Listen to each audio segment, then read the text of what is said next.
We meet again. Today is Tuesday and this is our webinar series on infertility, जिसमें हम आपको educate कर रहे हैं different conditions से जिनकी वजह से conception में problem हो सकती है. आज का topic है polycystic ovaries and difficulty in conception. What is polycystic ovaries?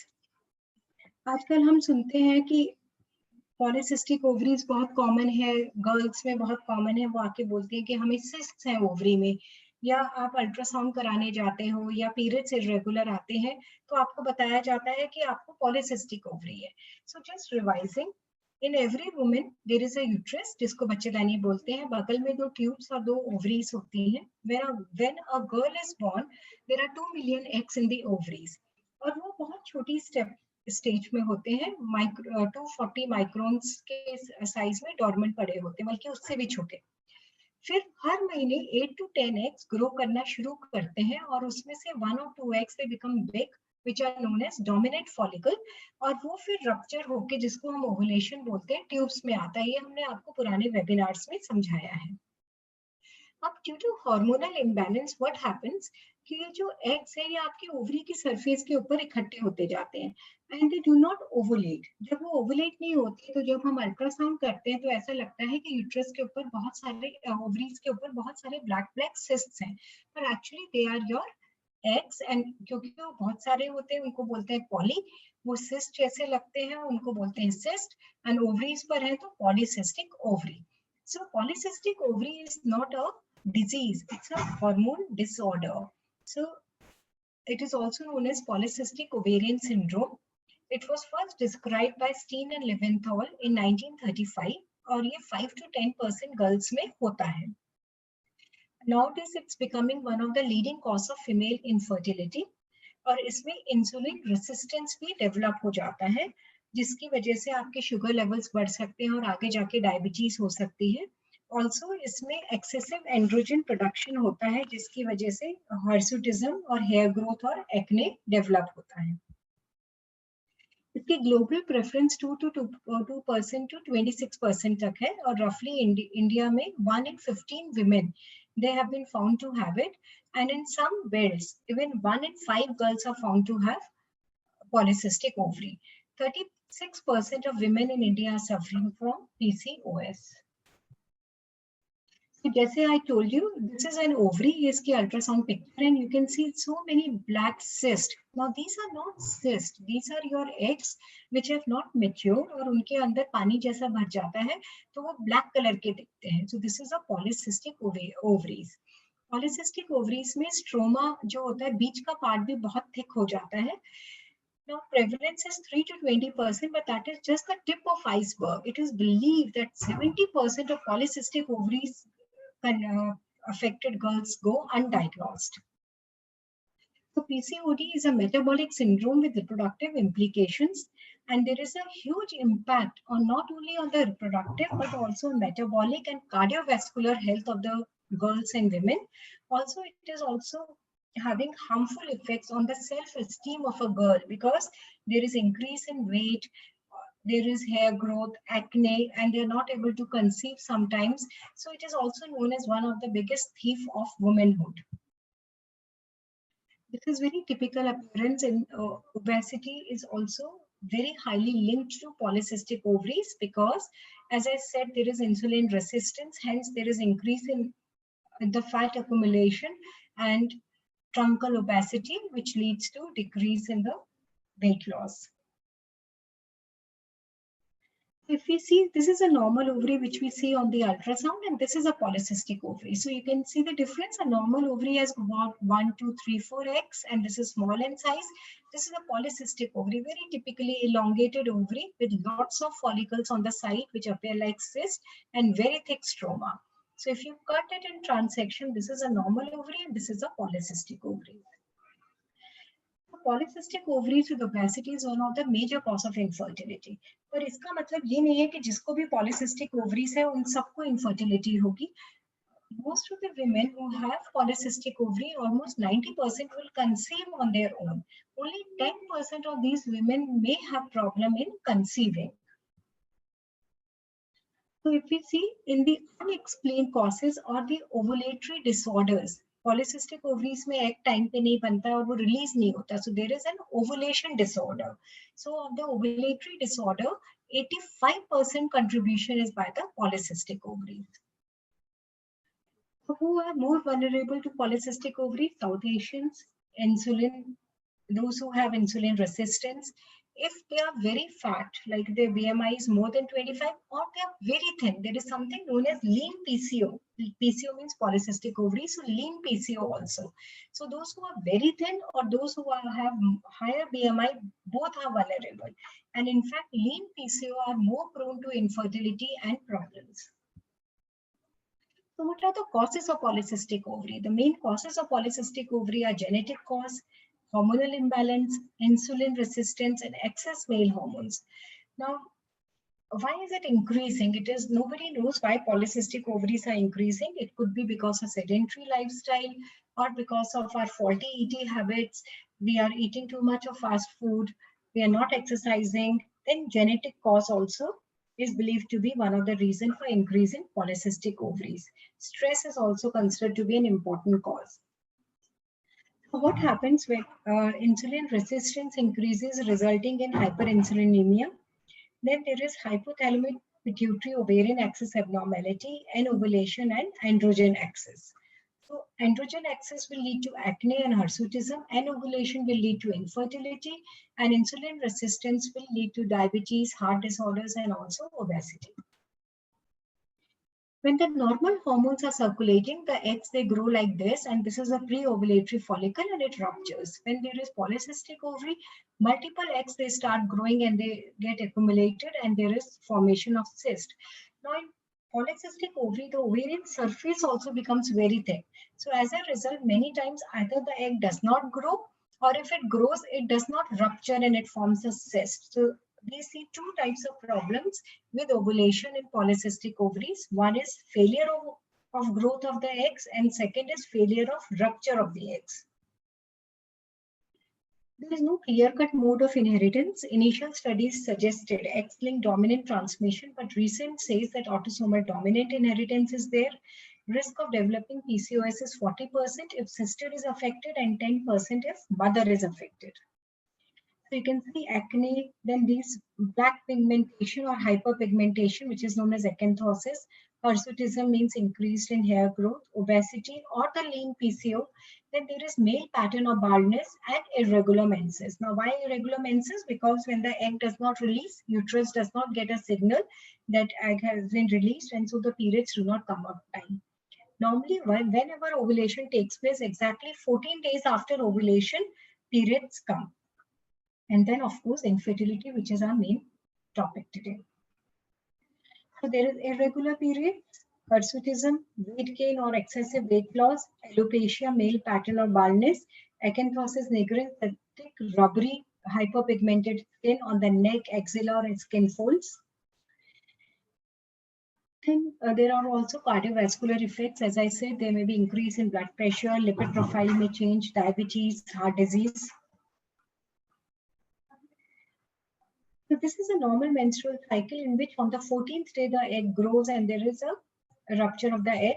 In PCOS, the LH-FSH ratio changes. Now, LH is the hormone which is responsible for ovulation. So you can see the difference in the hormone levels in the PCO patient and in the normal. In normal, there is a surge of LH. Over here, there is already a high basal rate of LH which prevents the ovulation. So how do we diagnose PCOS? We can diagnose PCOS by physical examination. The moment a woman walks into the clinic, one can actually see her and tell that this woman is suffering from polycystic ovaries. Then on the pelvic examination, we can see there are blood tests which can be done to see the hormone profile. On the hormone profile, we have to check for the FSH-LH ratio of the androgen levels, insulin resistance, and also AMH values. And on the ultrasound, very typical picture on the ultrasound, we can see that ovaries are polycystic.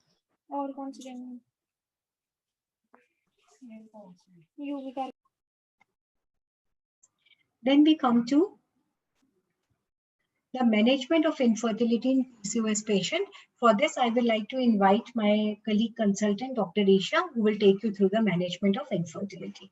Thank you very much, and we join again on the next Tuesday Dr. Risham, welcome.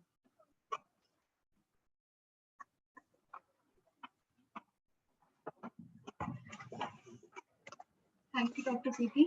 Ma'am, ma'am has already explained you so nicely about what is PCOS, what causes PCOS, and what is the management for the PCOS. Now coming to the investigation part, basically how to diagnose the PCOS problem. So first what you can do is basically blood test. So उसमें क्या क्या आ जाता है, hormonal profile, LH-FSH ratio. Basically इतना significant नहीं होता है, पर ये देखा गया कि mostly majority of the cases में LH-FSH ratio जो है वो it is basically increased. Then thyroid prolactin profile, अगर ये increased होगा तो it also is the main reason for the inconception problem. Then coming to sugars, because अगर आप पहले से diabetes हो, you are predisposed to PCOS. And then testosterone hormone, these are the male hormone which also increase in PCOS patients. And coming to ultrasound, तो basically इसमें हम क्या देखेंगे कि अगर multiple follicles बन रहे हैं and you are not getting any dominant follicle, then it is it is indicating towards the PCOS problem. So on ultrasound, as you can see, आपको एक पर्ल टाइप ऑफ अपीयरेंस मिल रही है, नेक Perl appearance, जिसमें आप देख सकते हैं multiple follicle एक चेन में है और कोई डोमिनेंट फॉलिकल नहीं है. It can be on one ovary and generally ज्यादातर बायलेटरल ओवरीज में देखा जाता है. सो एक टाइम पे बहुत सारे फॉलिकल्स बन जाते हैं और कोई डोमिनेंट फॉलिकल नहीं बनता, जिसकी वजह से एनओवुलेटरी साइकिल्स कहते हैं, जिसमें कोई ओवुलेशन ही नहीं हुआ और आपकी कंसेप्शन नहीं हो पा रही. So coming to the diagnostic criteria, according to Escher, they describe PCOS. अगर इनमें से कोई भी 3 क्राइटेरिया में से कोई भी 2 प्रेजेंट है तो it indicates toward PCOS. Oligo anovulation, मतलब अगर आपको आपके जो साइकिल्स हैं या तो वो इरेगुलर हो रहे हैं या अगर रेगुलर भी है तो वो एनोवुलेटरी साइकिल, मतलब ओवुलेशन नहीं हो पा रही. हाइपोएंड्रोनिज्म, मतलब कि आपको सारे मेल कैरेक्टरिस्टिक्स जो सेकेंडरी मेल कैरेक्टरिस्टिक्स होते हैं, लाइक आपको फेशियल हेयर आ रहे हैं, आपकी वॉइस जो है होर्स हो रही है या आपको एक्ने प्रॉब्लम हो रही है, then it indicates also to PCOS. Ultrasound पे आपको पॉलिसिस्टिक पिक्चर मिल रही है. Coming to how to treat PCOS patient and especially the infertility problem in the PCOS patient. तो बेसिकली अगर आपको कभी भी कोई PCOS पेशेंट मैनेज करना है तो उसके लिए you need a multi disciplinary team approach. तो उसमें सब डॉक्टर्स की इन्वॉल्वमेंट होती है. You need a clinician, gynaecologist, एक डाइटिशियन, क्योंकि आपको एक PCOS डाइट उनको एक प्रिस्क्राइब करनी है, एक एक्सरसाइज स्पेशलिस्ट, फिजियोथेरेपिस्ट, जो कि आप उनको एक्सरसाइज का सारा पैटर्न बताएंगे कि आपको कौन सी एक्सरसाइज करनी है, कौन सी डाइट लेनी है. एंड द काउंसलर, बहुत बार क्या होता है आपका सेल्फ एस्टीम, कॉन्फिडेंस लूज हो जाता है, तो that is also very required. तो coming to suppose there is a patient and उसका कंसर्न बेसिकली मेंस्ट्रुअल इरेगुलरिटी है, ओबेसिटी, हिर्सुटिज्म मतलब अनवांटेड हेयर ग्रोथ हो रही है all over the body, and acne. Along with that, उसकी जो main problem जिसके साथ वो पेशेंट ओपीडी में आया था, that is she wants to conceive. वो कंसीव नहीं कर पा रहे हैं. सो बेसिकली उस केस में हम कैसे मैनेज करेंगे? First we will tell the patient कि अगर वो ओबीज है तो we will let them know कि PCOS डाइट से आप you can just lose the weight. तो lifestyle modification is very important, क्योंकि PCOS is a lifestyle disorder. तो अगर आप अपना लाइफस्टाइल ठीक करते हो, आपकी PCOS प्रॉब्लम अपने आप ठीक हो जाती है. तो बेसिकली PCOS डाइट, इसमें बेसिकली कहा जाता है कि अगर आप 5 to 10% वेट लॉस कर लेते हो विद डाइट एंड एक्सरसाइज, उनमें क्या होता है ovulation restore. More than 55% patients में देखा गया है कि उनमें ओवुलेशन हो जाती है and they conceive. So that is very important. Along with the medication, weight loss is very necessary. So what will weight loss do? It will improve your body composition. It will restore the insulin sensitivity. It will enhance the adipose tissue lipolysis. जितने भी fat cells हैं उनको burn करने में help करेगा और आपका जो सेल्फ एस्टीम है वो भी बूस्ट अप होगा, तो आपको डिप्रेशन जैसे सिम्टम्स नहीं होंगे. So in all, आप क्या क्या फिजिकल एक्टिविटी कर सकते हो? Basically along with gym, you can just do yoga and then Zumba, pilot, cycling, walking. A simple walk, a brisk walk can do wonder about your weight issue. So coming to medication part, basically अगर आपने diet और exercise दोनों के साथ आपको medication की भी requirement है. तो अगर आपको इनफर्टिलिटी प्रॉब्लम है and if you want to conceive, then we are gonna put you on some medication, जैसे कि इंसुलिन रेजिस्टेंस आपको पता है कि PCOS पेशेंट में देखी जाती है and it is the main pathological contributor कि आपकी इनफर्टिलिटी नहीं हो रही है, तो उस केस में हम मेटफॉर्मिन देंगे। बेसिकली मेटफॉर्मिन क्या करेगा, आपकी जो खाना खाने के बाद जो ग्लूकोज बढ़ती है उसको डिक्रीज करेगा। So it will increase and Uptake and oxidation of glucose by the adipose tissue, और आपकी जो टेंडेंसी है कि आप डायबिटिक हो जाए प्रेगनेंसी के टाइम पे या प्रेगनेंसी से पहले, वो उसको प्रिवेंट करेगा। तो coming to second thing, first is the metformin, second is the inositol. So inositol की डेफिशिएंसी देखी गई है पीसीओएस में, and to correct the deficiency basically हम माइनोसिटोल देते हैं। It comes in the form of tablet. So इसमें बेसिकली क्या करेगा, एक तो आपकी ये जो बॉडी इंसुलिन है उसको इम्प्रूव करेगा कि वो यूटिलाइज हो, आपकी क्रेविंग्स कम करेगा, एंड्रोजन जो आपके जो मेल हार्मोन्स होते हैं उनको डिक्रीज करेगा, आपके मेंस्ट्रुअल साइकिल रेगुलेट करेगा, ओवेरियन फंक्शन को इम्प्रूव करेगा, बेसिकली एग क्वालिटी उसको इम्प्रूव करेगा, आपके अगर आपकी लिपोप्रोटीन रेंज हो रही है उसको सपोर्ट करेगा, एंड बेसिकली जेस्टेशनल डायबिटीज, अगर प्रेगनेंसी के टाइम पे if you are at higher risk to get diabetes, वो आपका रिड्यूस करेगा। सो इसलिए हम मेटफॉर्मिन है वो हम टिल प्रेगनेंसी तक कंटिन्यू रखते हैं। Coming to cosmetic treatment, along with your main concern कि आप कंसीव करना चाहते हैं, you have to maintain your own health और बिल्ड ऑल्सो, तो उसके लिए आप क्या कर सकते हैं, आप एंटी एंड्रोजेंस ले सकते हैं अगर आपको हेयर प्रॉब्लम है, अनवांटेड हेयर ग्रोथ है, अलॉन्ग विद आप वैक्सिंग, लेजर या एपेलेशन वो सब करवा सकते हैं। अगर आपको एक्ने है तो उसके लिए ओरल एंटीबायोटिक्स दिए जाएंगे, एरिथ्रोमाइसिन, रेटिनोइन, तो बेसिकली इससे क्या होगा, आपके एक्ने इंप्रूव होंगे। So coming to अब the patient they came to us and they want to conceive, उनको ये सब सेकेंडरी प्रॉब्लम्स के लिए ट्रीट नहीं करना, उनको मेन कंसेप्शन के लिए ट्रीट करना है, तो बेसिकली हम उनके लिए क्या देंगे, हम बेसिकली उनकी फॉलिकुलर स्टडी और ओवेरियन स्टिमुलेशन करेंगे। उसमें हम बेसिकली क्या करते हैं, आपकी सीरीज ऑफ अल्ट्रासाउंड करते हैं, उसमें हम बेसिकली देखते हैं कि आपका फॉलिकल बन रहा है, कोई डोमिनेंट फॉलिकल, और उसको हम बेसिकली ट्रेस करेंगे। तो उसके लिए हम बेसिकली अगर हमने कोई डोमिनेंट फॉलिकल बनाना है और स्टिमुलेट करना है ओवरी को, तो बेसिकली बहुत सारे स्टिमुलेटिंग एजेंट्स होते हैं जैसे कि लेट्रोजोल, क्लोमिफेन, तो वो डिपेंडिंग अपॉन पेशेंट प्रोफाइल हम दोनों में से कोई भी ड्रग दे सकते हैं फॉर 5 to 7 days, और फिर हम देखेंगे कोई डोमिनेंट फॉलिकल बन गया है ऑन अल्ट्रासाउंड डे 7 डे 8 पे, और हम उसको मॉनिटर करेंगे जब तक वो डिजायरेबल साइज का नहीं हो जाता। So coming to that part, तो बेसिकली अगर हमने फर्स्ट 5-7 डेज के लिए जो हमने एक स्टिमुलेटिंग एजेंट दे दिया, उसके बाद डिपेंडिंग अपॉन साइज हमें डिजायरेबल हो रहा है कि नहीं, तो हम we can add injectable also जैसे गोनाडोट्रोपिन, तो they are safe in PCOS patient to take, but in lower dose, और वो टाइट्रेटेड डोज होनी चाहिए, मतलब आप एकदम से बहुत ज्यादा डोज नहीं दे सकते, because they have a tendency to convert into OHSS, which I will explain later. And in case अगर हमें दिखता है प्रोफाइल कि पीसीओएस पेशेंट है, उसमें डोमिनेंट फॉलिकल नहीं बन रहा है बल्कि मल्टीपल फॉलिकल स्टिमुलेशन हो रही है without giving any medication, then we can just tell the patient कि you are a ideal patient to convert into IVF, तो वो उस साइकिल से नेचुरल साइकिल आईवीएफ भी ट्राई कर सकते हैं। तो कमिंग टू पीसीओएस, पीसीओएस में स्टिमुलेशन करना is very problematic, but it should be titrated, तो उससे आपका जो आपको रिस्पॉन्स है वो अच्छा मिल जाएगा। So stimulation in PCOS is a problem, response is not predictable, so either आपको एक डोमिनेंट फॉलिकल दो में मिल सकता है और मल्टीपल फॉलिकल्स मिल सकते हैं। So dose is not predictable, but it is safe, ये माना जाता है कि अगर आप लोअर डोज से स्टार्ट करेंगे तो आपका रिस्पॉन्स भी जितना आपको रिक्वायर्ड है उतना ही आएगा। So number of days of stimulation is not predictable, हम ये नहीं कह सकते डे 10 पे रेडी हो जाएगा एक, we'll just have to see and keep a careful watch on the ultrasound. And control of the cycle is difficult. Basically, majority of cases में it is not difficult, पर अगर कुछ 10% cases में difficult होता है, we just have to visualize the patient. And OHSS is a problem.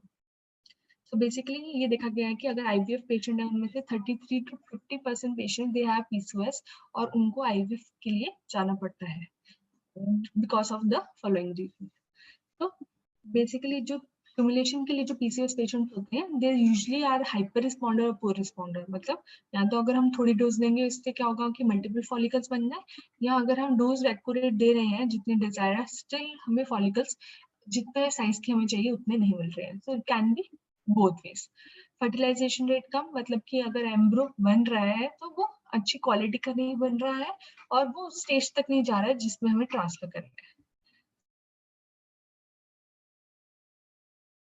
ये embryo quality कैसी है उसी पे डिपेंड करता है। तो coming to OHSS, normally natural cycle में क्या होता है, एक नॉर्मल फॉलिकल बनता है, इसमें से ये फॉलिकल है, ये छोटा सा जो दिख रहा है आप, ये एग है, रिलीज होके कंसेप्शन करता है। कंट्रोल स्टिमुलेशन में क्या होता है कि basically in case of IUI या IVF, IUI में एक या दो फॉलिकल्स की रिक्वायरमेंट होती है, IVF में जैसे कि हमने एक कंट्रोल स्टिमुलेशन किया PCOS पेशेंट में, स्पाइट ऑफ नोइंग कि हमें पता है कि वो मल्टीपल फॉलिकल्स बन सकते हैं, तो एज यू कैन सी हमें जितने डिजायर्ड है उतने फॉलिकल्स बनाते हैं।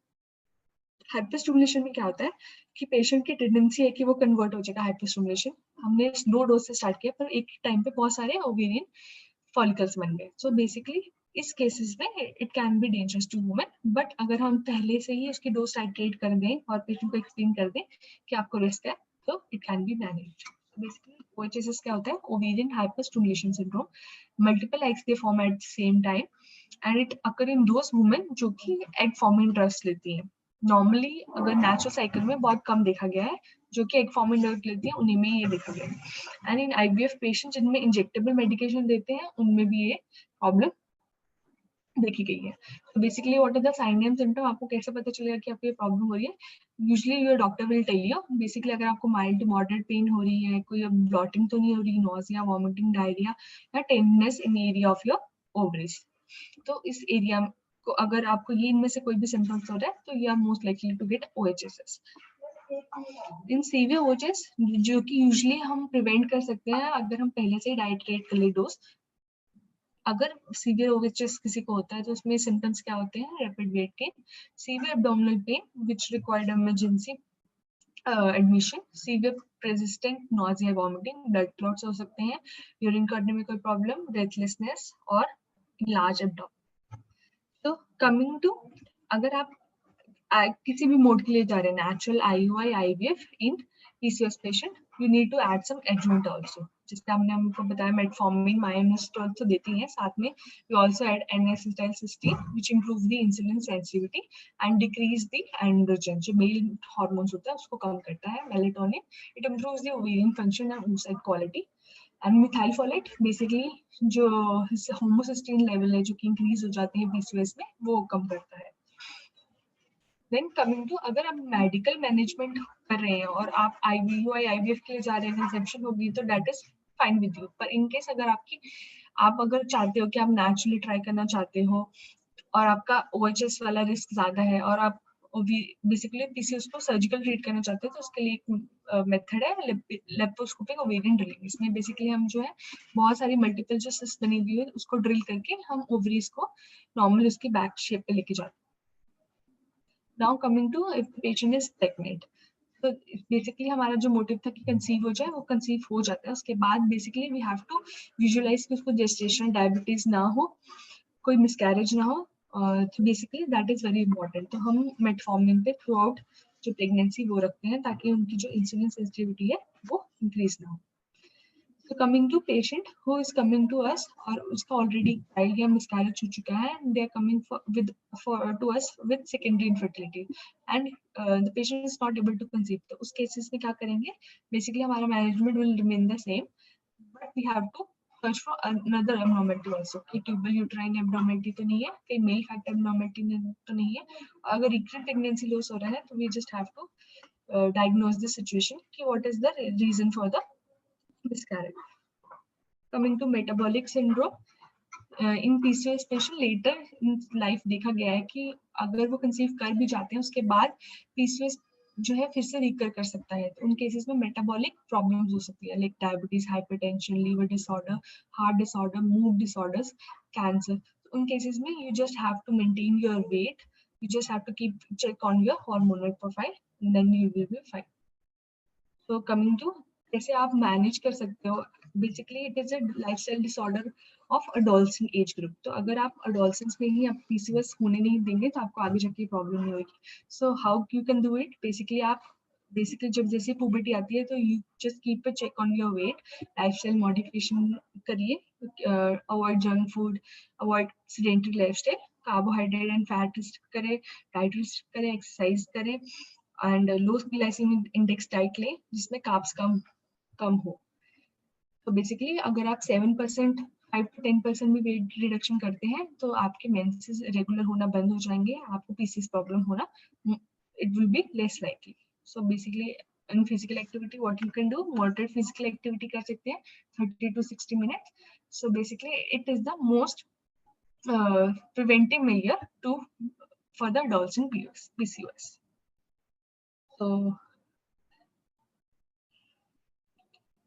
winding up this topic, I just want to convey this message to you कि PCOS जो है treatable है, it just needs some surveillance and proper doctor guidance. Now I would like to invite Miss Anjal. She is going to tell you about the touch clinic services and what we do in this COVID pandemic. Thank you so much.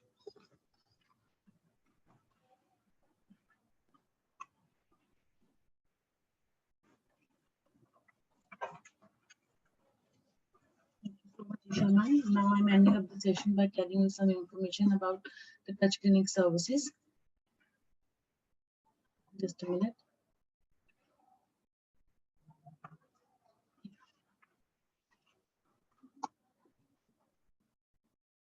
So we take all precautions for COVID-19 in our touch clinic. Consultations with prior appointments and appointments only. COVID testing is done prior to delivery or any surgery. We take care of all the safety parameters. We have our pharmacy, quick home delivery of medicines available at your doorstep. For that, you have to call on the number 9613112000, or you can call on the landline number. That is. Ancha, excuse me, your screen is not coming. Just a minute. Now it is visible? Yes. So you can call on the landline number 0172 5032 467. The both numbers, you can call on the landline number, also a mobile number for the home delivery of medicines at your doorstep. We have you can avail home blood sample collection facility at your doorstep also. For that also you have to call on the giving numbers on the screen 99154 96821 and 99157 48821. आप numbers पे call करके जो है हमारे executive को book कर सकते हैं for the home blood sample collection facility के लिए। और अगर डॉक्टर पीटी से कुछ बात करना चाहता है, वीडियो कंसल्टेशन, फोन कंसल्टेशन या क्लिनिक में विजिट करना चाहता है, उसके लिए आप अपना स्लॉट जो है वो बुक करवा सकते हैं बाय गिविंग नंबर जो हमने आपको दे रही है 99157 48821 और 9888448803। ये बोथ नंबर्स हैं, आप इन पे कॉल करके अपनी अपॉइंटमेंट फिक्स कर सकते हैं मैम के साथ। वीडियो कंसल्टेशन या फोन कंसल्टेशन या फिर विजिट करना चाहते हैं तो वो भी कर सकते हैं। जो हमारे क्लिनिक के टाइमिंग्स है that is 10 to 6, 10 AM to 6 PM और संडे को क्लोज रहता है। जैसे कि हम सारे वेबिनार्स में आपको बताते हैं, लेकिन दोबारा मैं आपको रिपीट कर रही हूँ कि हमारे पास होम केयर 10-day पैकेज भी है फॉर माइल्ड पेशेंट्स का, जिनको थोड़ा सा सिम्टम्स रहते हैं कोविड के, इसके लिए वो घर पे ही जो है वो क्वारंटीन हो सकते हैं, जिनको हॉस्पिटलाइजेशन की कोई जरूरत नहीं है। उसका एक पैकेज होता है जिसमें आपको हमारी तरफ से डॉक्टर डेली आपको कॉल करेंगे, डेली टेली कंसल्टेशन होगी विद होम केयर डॉक्टर के साथ, ठीक है। डेली टेलीफोनिक मॉनिटरिंग जो है वो आप बताएंगे हमारी नर्स को, हमारी नर्स आपको डेली कॉल करेगी आपके वायर मीटर्स के साथ, वो आपसे वाइटल्स आपके कंफर्म करेंगे, टेम्परेचर, हार्ट रेट, ऑक्सीजन वगैरह का इंफॉर्मेशन आपसे डेली रिकॉर्ड करेंगे फॉर 10 days के लिए।